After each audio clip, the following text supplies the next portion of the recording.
አንድ ስም ስንሰጥ ወይም ስንጠራ የምንጠራው የሰውን ስም ብቻ አይደለም። የተሸከመውን ታሪክ፣ የወደፊት ተስፋውን እና የቤተሰቡን የፍቅር አሻራ ጭምር ነው። አንድ ማህፀን ሁለት ልብ ሁለት ስም ትወልዳለች። የዛሬ ቪዲዮአችን ስለ መንታ ልጆች የተሳሰሩ ስሞች ትርጉም ይሆናል። አብራችሁን ቆዩ። አቤል እና አሮን ነው። በመጽሐፍ ቅዱስ አቤል የሚለው ስም በዘፍጥረት ምዕራፍ 4 ቁጥር 2 ላይ እናገኘዋለን። አቤል የአዳም እና የሔዋን ሁለተኛ ልጅ ሲሆን መጽሐፍ ቅዱሳዊ ትርጉሙ ትንፋሽ ወይም እስትንፋስ ማለት ነው። ይህ ስም የህይወት ኃላፊነትን ያሳያል። ባህላዊ ትርጉሙ ደግሞ የዋህ ወይም የተወደደ ማለት ነው። ሌላው አሮን ነው። አሮን የሚለው ስም በዘጸአት ምዕራፍ 4 ቁጥር 14 ላይ እናገኘዋለን። አሮን መጽሐፍ ቅዱሳዊ ትርጉሙ የብርሃን ተራራ ወይም የተከበረ ማለት ሲሆን በባህላዊ ደግሞ አስተማሪ ወይም መሪ በሚለው ይተረጎማል ማለት ነው። ሁለተኛው ናኦድና ናታን ነው። በመጽሐፍ ቅዱስ ናኦድ በአንደኛ ዜና መዋዕለ ምዕራፍ 8 ቁጥር 3 ላይ እናገኘዋለን።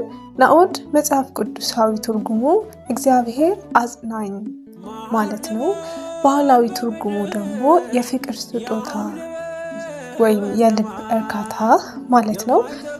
በግዕዙ ሲተረጎም ደግሞ ንዑድ ከሚል ቃል የመጣ ሲሆን ትርጉሙ ክቡር፣ የተመሰገነ ወይም የተከበረ ማለት ነው። ሌላው ናታን ነው። ናታን ደግሞ በሁለተኛ ሳሙኤል ምዕራፍ 7 ቁጥር 2 ላይ እናገኘዋለን። ናታን መጽሐፍ ቅዱሳዊ ትርጉሙ የተሰጠ ወይም የእግዚአብሔር ስጦታ ማለት ነው። ባህላዊ ትርጉሙ ደግሞ የቤት ብርሃን ብለው ይተረጉሙታል ማለት ነው። ሶስተኛው ኬናን እና ካሌብ ነው።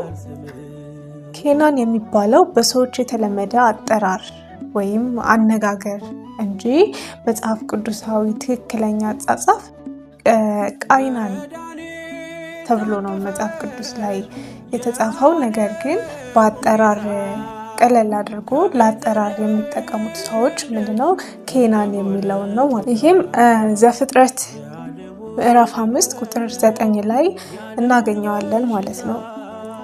ቃይናን መጽሐፍ ቅዱሳዊ ትርጉሙ ባለቤት ወይም አግኚ ሲሆን ባህላዊ ትርጉሙ ደግሞ የእግዚአብሔር ስጦታ ወይም አግኚ ብለው ይተረጉሙታል። በመጽሐፍ ካሌብ የሚለው ደግሞ ዘኍልቍ ምዕራፍ 13 ቁጥር 6 ላይ እናገኘዋለን።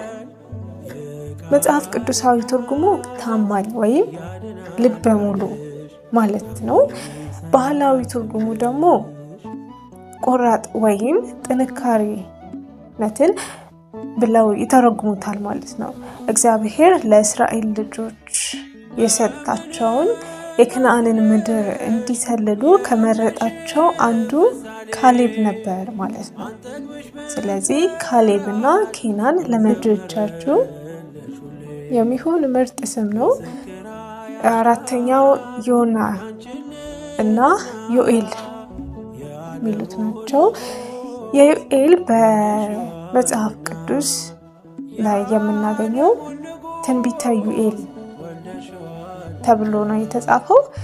ዮኤል የሚባለው ነብዩ ስም በመጽሐፍ ቅዱስ ውስጥ ዮኤል ተብሎ ነው የተጻፈው። መጽሐፍ ቅዱሳዊ ትርጉሙ ስም ቀደም እንዳየነው እንደ ቃይናን ወይም ኬናን፣ ዮኤል የሚባለው የነብዩ ስም በመጽሐፍ ቅዱስ ውስጥ ኢዮኤል ተብሎ ነው የተጻፈው። ነገር ግን በአጠራር የተለመደው ዮኤል በሚለው ነው።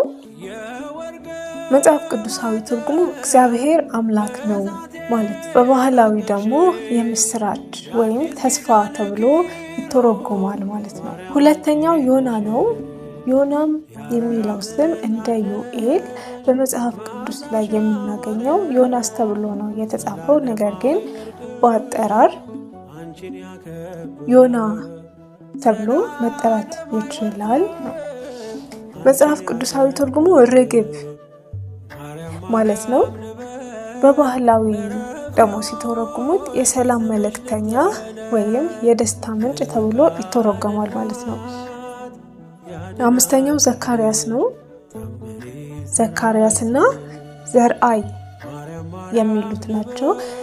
ዘካርያስ ማለት መጽሐፍ ቅዱሳዊ ትርጉሙ የስም በዕብራይስጥ ሲሆን ዘካር ማለት ማስታወስ ሲሆን ያህ የሚለው ደግሞ እግዚአብሔር ማለት ነው። ከነዚህ ከሁለት ቃላቶች የተገኘ ሲሆን ዘካርያስ የሚለው ትርጉሙም እግዚአብሔር አስታወሰ ማለት ነው። መጽሐፍ ቅዱሳዊ አጠቃቀም ላይ ስናይ በብሉይ ኪዳን የመጨረሻዎቹ ነቢያት አንዱ የዘካርያስ መጽሐፍ ጸሐፊ ነው ማለት ነው።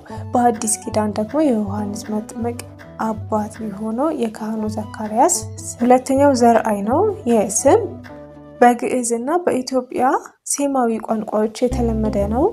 ዘር ማለት ያው ዘር ሲሆን አይ ደግሞ የኔ የሚል ይዘት ያለው ነው ማለት ነው። ትርጉሙ ዘሬ ወይም የኔ ዘር ማለት ነው።